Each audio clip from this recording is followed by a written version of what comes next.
14 वर्ष के वनवास में 22 जनवरी का जब रामलला फिर से अवध धाम में वहां विराजित होंगे, राम भव्य दिव्य राम मंदिर में,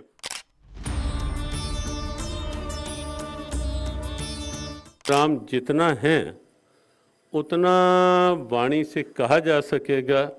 वो संभव नहीं है कि राम क्या है। वो 14 वर्ष के उस वनवास काल में विश्व के लिए प्रस्तुत करते हैं।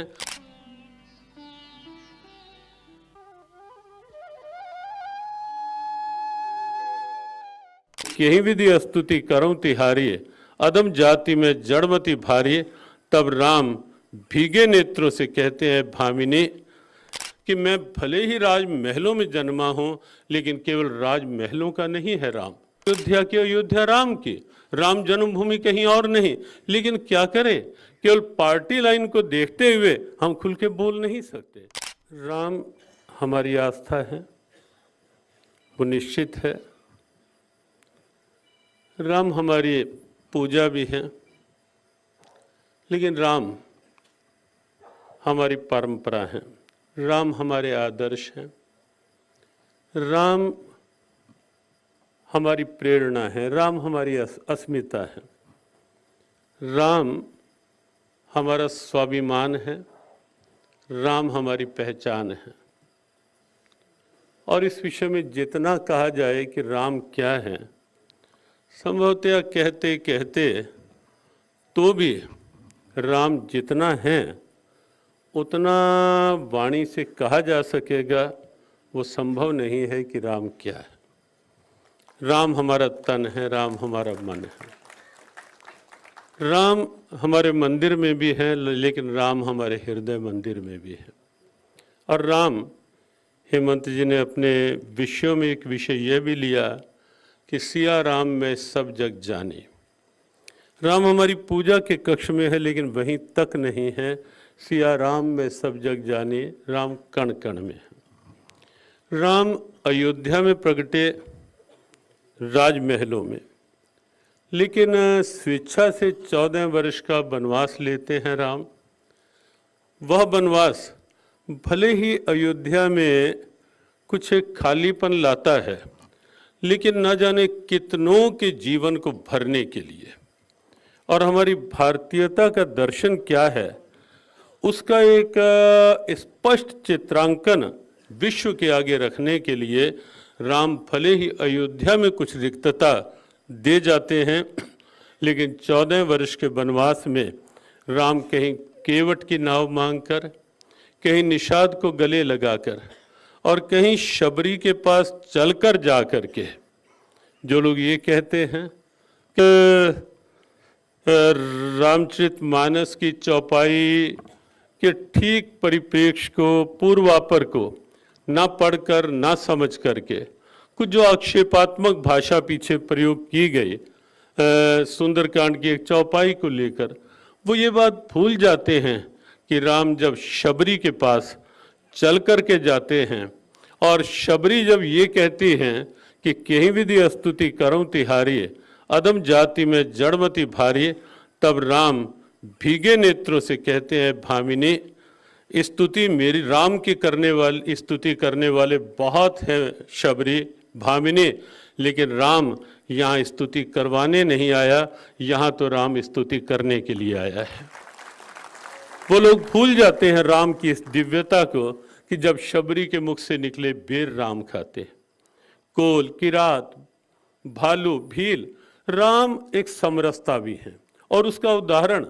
वो 14 वर्ष के उस वनवास काल में विश्व के लिए प्रस्तुत करते हैं कि मैं भले ही राजमहलों में जन्मा हूं, लेकिन केवल राजमहलों का नहीं है राम।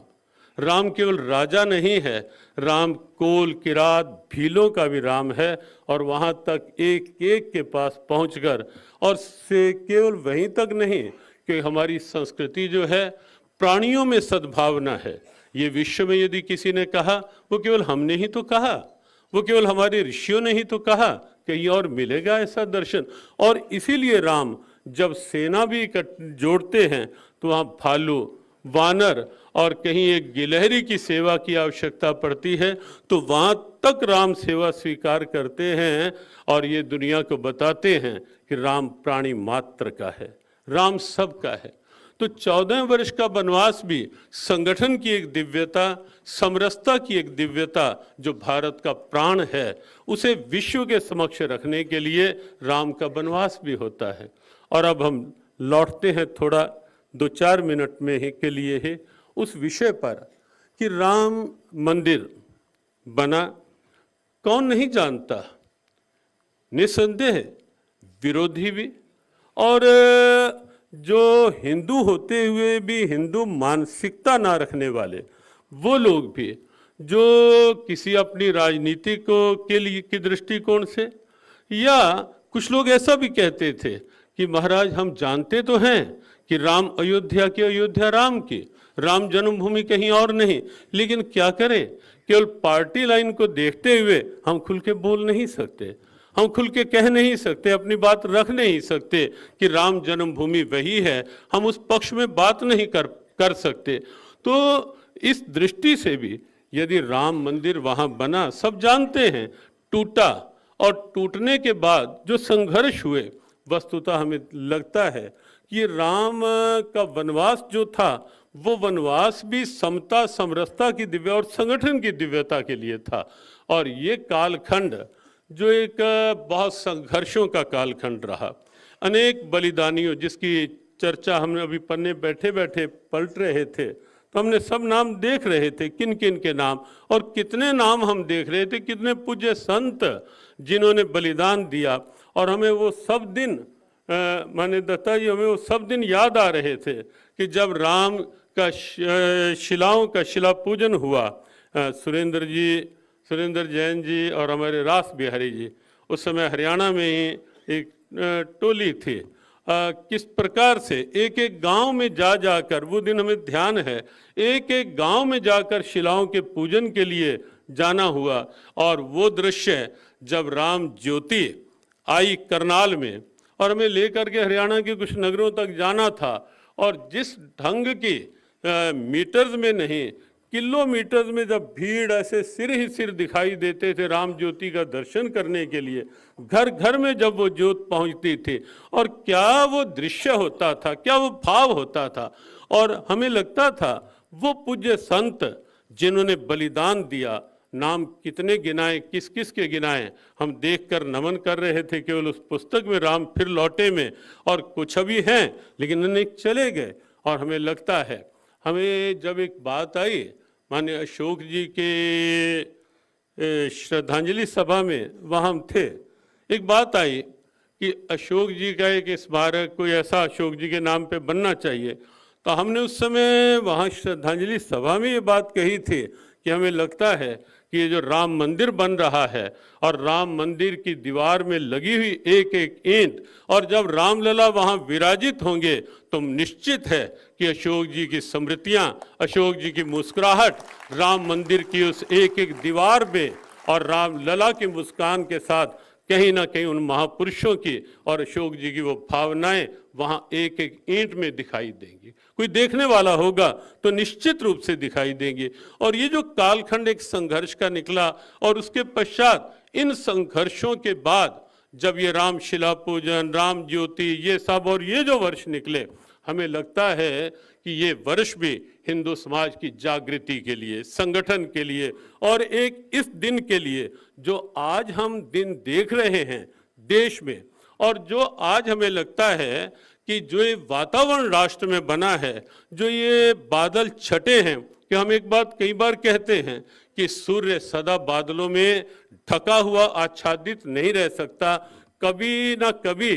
तो हवाएं चलती ही हैं और चलकर बादलों को छिन्न भिन्न करती हैं और सूर्य का आलोक फिर सामने आता है। हमें लगता है आज भारत के पास वो दिन है जब कहीं तुष्टीकरण के बादल छटे हैं, कहीं संकीर्ण राजनीति के बादल, ये तेज हवाएं जो एक ब्यार चली जो देश के अंदर, और ये बादल छटे, कहीं धारा 370 हटी, कहीं राम मंदिर निर्माण का मार्ग प्रशस्त हुआ, और भी ना जाने क्या क्या, कहीं वाराणसी में कॉरिडोर बना, कहीं अवध धाम की दिव्यता दिव्यता प्रकट हो रही है, कहीं अंतर्राष्ट्रीय गीता महोत्सव हो रहे हैं, कहीं केदारनाथ की दिव्यता विश्व के सामने आ रही है। ये जो बादल छट करके ये जो वातावरण आज देश में बना है, जो अनुकूल हवाएं चली हैं, हमें लगता है कि यदि आप सबको भी जचे ये बात, इसके मूल में भी कहीं ना कहीं राम मंदिर के वो संघर्ष के दिन और उस माध्यम से जो देश में एक जागृति आई, उस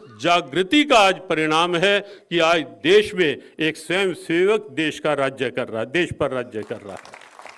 राष्ट्रीय स्वयंसेवक संघ का एक स्वयं सेवक और एक अनुकूलता हिंदुत्व के आगे जो आई है, वो निश्चित रूप से उसके मूल में राम मंदिर के वो संघर्ष के दिन हैं। न केवल अब राम मंदिर व दिव्यता हम सबको निश्चित आह्लादित कर रही है कि न केवल ये दिन 22 जनवरी का, जब रामलला फिर से अवध धाम में वहाँ विराजित होंगे, राम भव्य दिव्य राम मंदिर में। हम लगभग 20 अगस्त के बाद 5-6 बार गए और जब हमने नींव बनती देखी, हमने पूछा चंपत जी से, ये इतनी गहरी नींव बना रहे हो? कहते कि 1000 साल तक ना तो कोई विधर्मी की किसी कुदृष्टि का प्रभाव पड़ेगा और ना ही कहीं तूफान या कुछ ऐसे प्राकृतिक आपदा ऐसी। तो हमने एक बात बहुत मंचों से कही कि ये नींव केवल राम मंदिर की मजबूत नहीं बन रही, ये राष्ट्र गौरव और राष्ट्र स्वाभिमान की मजबूत नींव बन रही है अयोध्या में। तो निश्चित राम फिर लौटे, राम उस रूप में लौट रहे हैं 22 जनवरी को अवध धाम में, अपने दिव्य भव्य स्थान में, जो उनके लिए बहुत वर्षों से अपेक्षित था, आंखें लालायित थी। और ये हम सबका सौभाग्य है, प्रसन्नता है कि हमारे रहते रहते हम वो दिन देख पाएंगे कि प्रभु राम टीन की चंद्रों से अलग एक दिव्यता में विराजित होंगे। लेकिन और अधिक राम फिर लौटे और आगे इस माध्यम से राम जन जन के हृदय में लौटेंगे, घर घर में एक प्रेरणा के रूप में लौटे, घर घर में एक संस्कार के रूप में राम लौटे और भारत फिर से विश्व में जगत गुरु पद पर प्रतिष्ठित हो। ऐसी आराध्य प्रभु राम से प्रार्थना करते हुए, शुभेच्छा व्यक्त करते हुए, ओम शांति।